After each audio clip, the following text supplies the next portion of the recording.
going on, guys? What's cracking? I'm in like super hyper happy mode right now. You guys saw the last video there. Got Matt's car all done and all snazzed up. So Matt's car's in good shape now. Now we're back to my super here again. And I've got my exhaust back from Powerhouse Racing. So here's the muffler, guys. It is a Burns Stainless. If you guys don't know who Burns Stainless is, it is a quality company. They make all sorts of cool parts. But this is one of their mufflers that Powerhouse Racing uses then and welds up to their catback exhaust, which have all the piping on the car. But this tip was a little bit longer than I like, so they were able to shorten it up some. They went ahead and repolished the tip here, so I'm leaving this on for install reasons. And we're gonna get a cool sound clip of this today. So what we're gonna do is, well, get it on the car. I gotta get my shield back on, my splash shield.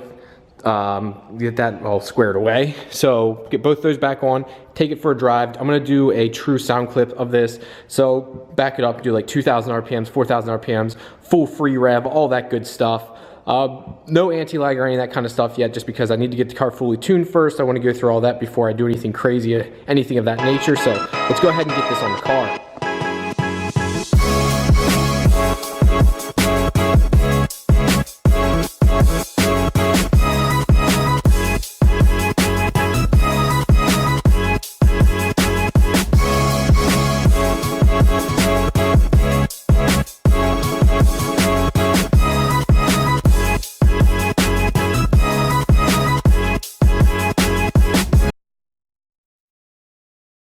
All girls up on jack stands again. I swear to God, I'm gonna make a t-shirt or I'm gonna make decals that says, you know, hashtag jack stands, because that's what this car always is. I'm getting people now that are literally telling me, Ryan, your car's always on jack stands and I need a lift. But it's kind of funny. It doesn't really bother me that much, besides being on my back. But guys, do you think I should make stickers? Would you buy some stickers? Would you buy some shirts? Let me know in the comments below. All right, so let's get this back on. I had taken it off because I was putting the turbo kit on, and now looking back at it, I didn't need to. I could have got everything on. It actually, all the stuff that I needed to get to would have been fine. So I'm gonna go ahead and throw this back on. It just goes underneath here as a splash shield. So everything you see right here, it will protect all of that, which is going to be nice because I think we're getting rain coming up here and I have a car show to go to. So this will keep the engine bay nice and clean. I won't have to worry about it. Guys, holy cow, I freaking love the way this looks. It's perfect. It's literally lines up with the bumper, sticks out just ever so slightly there. I freaking love it. It stuck out a little bit farther before. It was like, I want to say like out to here or so. Yeah. I guess some people don't mind that. I personally don't like that. I want it to be pretty flush with the bumper. Some people are saying like, you know, you can burn the bumper. My last HKS actually sat in slightly more. And man, I anti-lagged all sorts of dumb shit. So this will be way, way, way better. Love the way it looks. Love how big it is. And look how close it sits to the bumper, but not touching. So like there is room there. And if you move it, it doesn't go up at all, but it'll go side to side, which I got. You can see how much I can move the exhaust, which it's not gonna move that much. Another thing I wanted to say about this Powerhouse Racing exhaust is they make their own hanger up here. See how usually you have those two little rubber donuts there? You can see I removed that. They make their own hanger to use a proper donut. I guess that's what I call them. And then they have one right there. Then they have a middle one right there. And then they have one other one further up. So they have 3 or 4 of these total on here. So this exhaust isn't going anywhere. Unlike the HKS and other ones, they kind of hang a little loose, which I don't like. This makes it a little bit more secure. Makes me feel a little bit better and not have to worry as much. All right, guys, you saw the little exhaust clip there. It sounds perfect. Sorry for the wind here. I'm outside now. It's a little windy here, but it sounds perfect. It's not as loud, obviously, as when it was just straight piped off there, but I think this will be a little bit better for me to drive around. If I want to, I can obviously have a straight pipe made because it's only a little V-band that attaches it, which would be super easy. I can have anyone local make that for me. It's only about 2 feet of pipe maybe. So I'm thinking about having 2 to switch them out, but I don't know if I'd like the look. I really like the look of how big this is and how it fits in that exhaust hole, because look here, it really fits in there perfectly. I love, love, love the look of this thing. It's hard to see back in there because it's so bright out, but love the look of this exhaust. Can't thank Powerhouse Racing and those guys enough.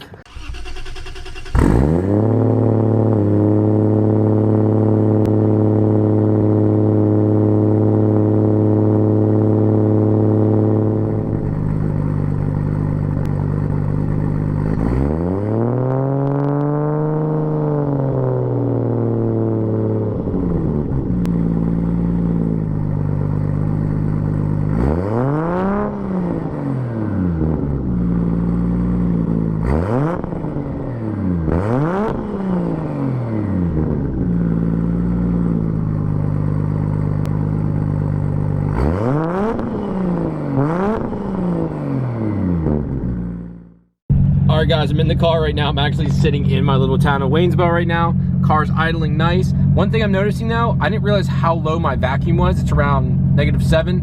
And the blow-off valve spring I have in this car was meant for a JDM cam, which meant it idled up around like, I want to say 12 or 13, which was much, much higher, or maybe even higher than that. So I think I need to get a new blow-off valve spring because you're hearing a lot more turbo flutter, which sounds cool. The problem with turbo flutter means that can cause you some turbo problems down the road. So I need to hit up Robert Del Angel or whoever and get me a new spring for the blow-off valve here. Extremely well. There's no hiccups, no issues right now. It sounds amazing too. It's hard to get like a bunch of cool noises because trying to shift and trying to hold this camera is not freaking easy at all. Just sitting in the garage idling. So I want to show you guys this too. So I'm idling like -6, -7. I was looking at blow-off valve springs, guys. They don't make anything that actually even goes that low. So yeah, I'm using the, I think it's 11 PSI spring, whatever the heck they call it, on the Tile website. So I need to go whatever the stiffest spring is because yeah, fuck me running. All right, guys, back from the nice little drive there, going over everything. It's cool seeing that, like, it's all blacked out down there now. I think that's gonna make a difference with cooling and stuff too. Should help out some, but the car sounds amazing. Like, this exhaust was worth every penny, and it's actually not that expensive compared to other exhausts on the market. Uses better clamps than everybody else too. Like, the only thing that always bugs me with Japanese exhausts, I think they look cool, but the quality of them, like, I don't know what it is. It's 2018, 2019, I should say. And it's like the way they clamp things and do things, like they could be done so much better. And fitment could be better. Like, I don't know. I just love the way this is. And look how straight it is. It reminds me of the HKS Titanium. Except the difference is this is bigger slightly. And the muffler's much nicer. And the fitment is better. No stupid springs there. It has true V-band clamps. Just makes it nicer all around. Now I'm going to edit some videos, check my email here, and I'm going to smoke me a stogie. My buddy Matt Sharp, thank you very much, buddy, dropped this off. I'm not sure what this is. I've never heard of this. Black Market Mandel, the Con. It is a Alec Bradley, whatever the heck you want to call this. Never heard of the brand. It's a little light for my taste. I prefer a darker cigar, like an after dinner cigar. This is like a midday, as I call it, or if you're going golfing cigar. It's okay. So we'll give it a try here and let you guys know what I think of it. All right, guys, so I'm back in the garage here right now. I'm trying to sell my old AGM battery since I have the Odyssey battery in there now. I'm trying to sell this locally here if possible for 40 bucks. Most likely will be sold by the time this video is up, so don't try messaging me because this will most likely be gone. Gotta go to the station, get me some ED5 because we have a tune coming up here, guys. Thursday, I go for a tune with John Kerr. I got lucky and he had a day open up. It stinks it's on a Thursday, so hopefully my buddy Tony can actually drive up too and come for the tune. I'm worried about the clutch a little bit. I'm hoping it holds. It does seem to be getting better now. I've got over 1,000 miles broken in time and I drove it a lot yesterday. So it does seem to be a lot better. So I'm gonna go get some ED5 for the car, and then he's picking me up a pail of E98. So, you know, it's that time of the year where ED5 could be like E70. We wanna try to get it bumped up as close as possible to E85. So when we do get a good blend, we'll be able to get the full potential out of the car.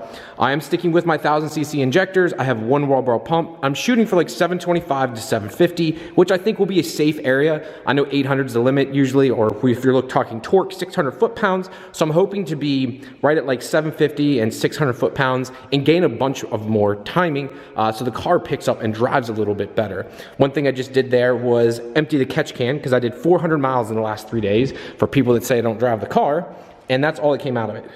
Like barely anything, and I was beating on it pretty regularly.